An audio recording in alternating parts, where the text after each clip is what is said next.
I'm going to take you through my employment history here as briefly as I can, and it'll be obvious at the end why I'm doing it.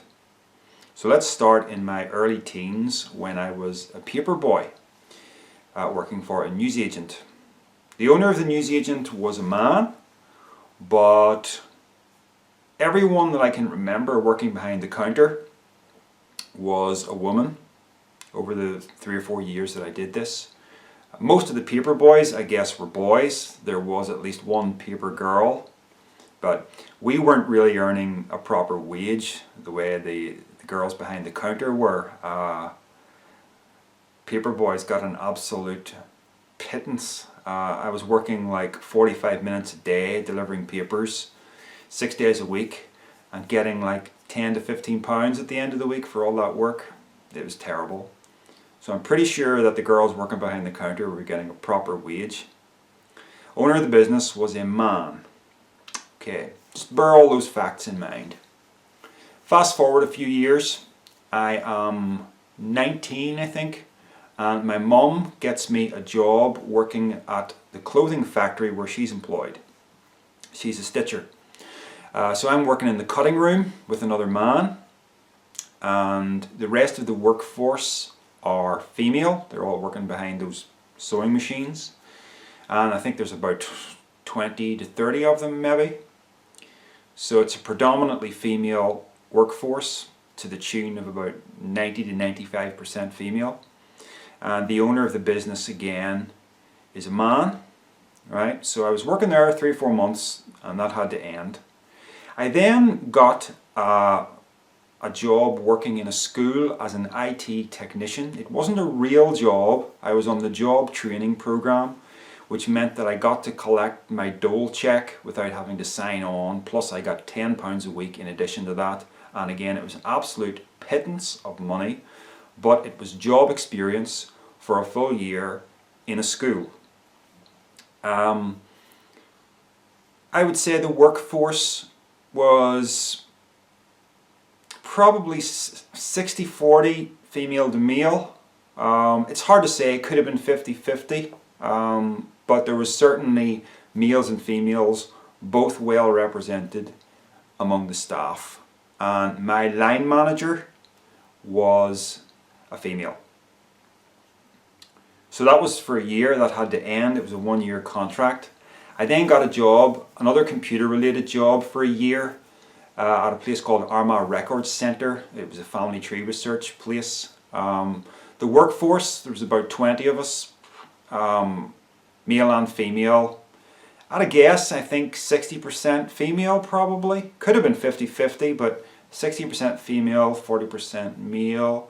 And the manager of the business was a woman. So that was for a year. Then I did temping work at a local forklift manufacturing company for about 4 or 5 months. Again, it was in the office part of it. I was working on a computer. It was just data input work, horrible work. Males and females, probably 50-50 among the staff. My line manager at our table was a woman. Right. I wasn't able to get good work in computers, so I went back and I went to university for 3 years as a mature student. The central year of that was working in a police station for the civil service. As the Central Statistics Unit it was called, and it's a computer related job. And again, my line manager was a woman, and there were males and females, possibly 50-50 represented there. Okay, I come out of university, I get a job at a place called Lisburn Institute, which is another college, well, a school college, yeah. It's further education college, I should say.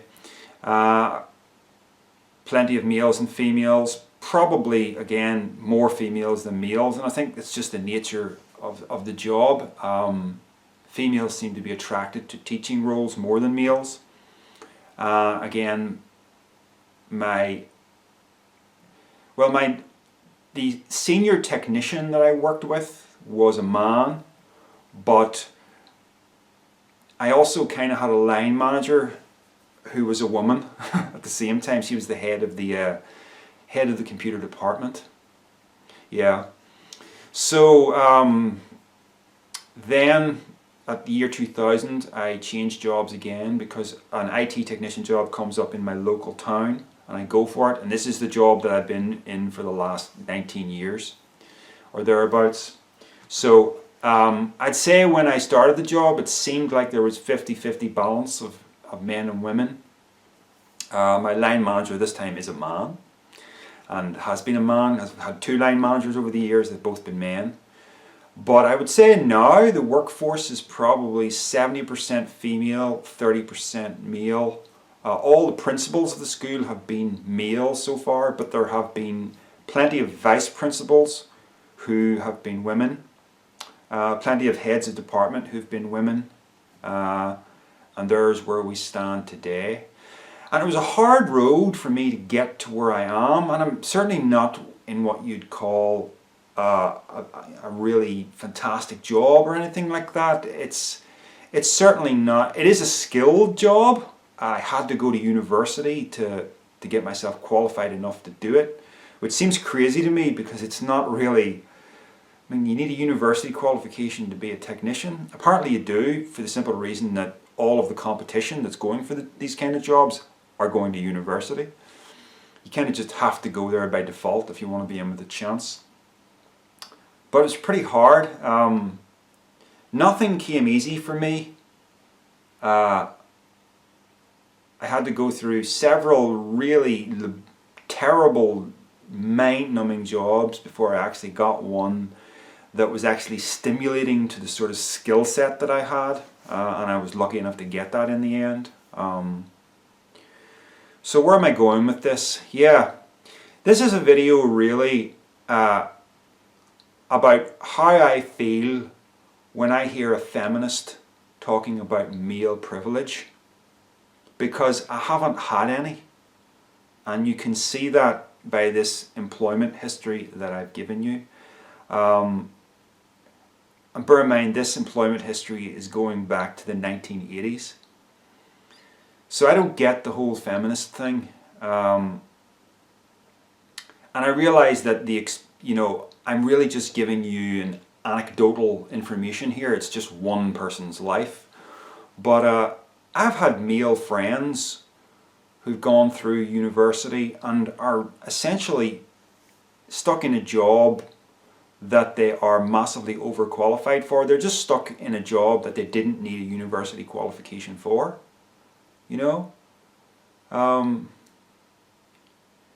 Something else I want to mention is back in school, this has changed nowadays, but back when I was in school, boys were not taught home economics.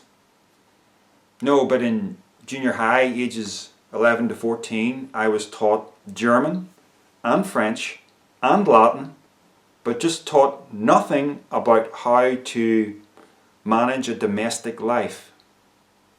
So there was an element of sexism there where I guess it was seen that the women will be doing the cooking, But if you want to think about that as male privilege, I don't feel privileged about having had to enter life with no domestic skills.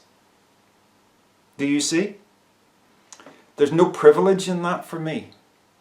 And it's a good thing that boys are taught home economics these days. But it's just crazy to me that the things that were prioritized in education when I was young, and I don't think education's perfect now, not by a long shot, but the things that were prioritized when I was young, it's nuts. I'm very happy that I was taught mathematics and English and taught something about history and geography and all that. But let's face it, 95% of us, maybe more than that, never use a foreign language. And ironically, the language that I was taught that I appreciate the most is Latin, purely because I have an interest in history, particularly Christian history. And Latin was a language used back then in the early period. So that interests me somewhat. But other than that, no thanks. So yeah, if if you are a feminist, or if you sort of resonate with that, I think you should think carefully about the kind of narrative that is being promoted these days through the media about feminism, because I'm hearing this really militant sort of attitude of, yeah, women are finally getting their day. Excuse me, where have you been for the last 30 years? This is nuts. Males are not in a privileged position. I don't want to tell you that things weren't done badly in the past. Yes, women being denied the right to vote is bad. Women being denied the right to be educated is bad. But this whole thing about the evil patriarchy, this is a myth. Historically, the roles that women and men took upon themselves were dictated by biology. You know, a man went out to work, and he didn't go to work to make money for himself. I'm talking about a typical man. He went out into the world to bring money back to support the family. It was about the family. And the woman raised the children in the family. There's nothing wrong with that. Where did we go from seeing that as something positive to women going, you're oppressing me by not giving me the same opportunities as you? So something happened, something seemed to happen maybe around the 1960s or so, where it was a move where the man and the woman would both go out to work. And that's the pattern that my family undertook.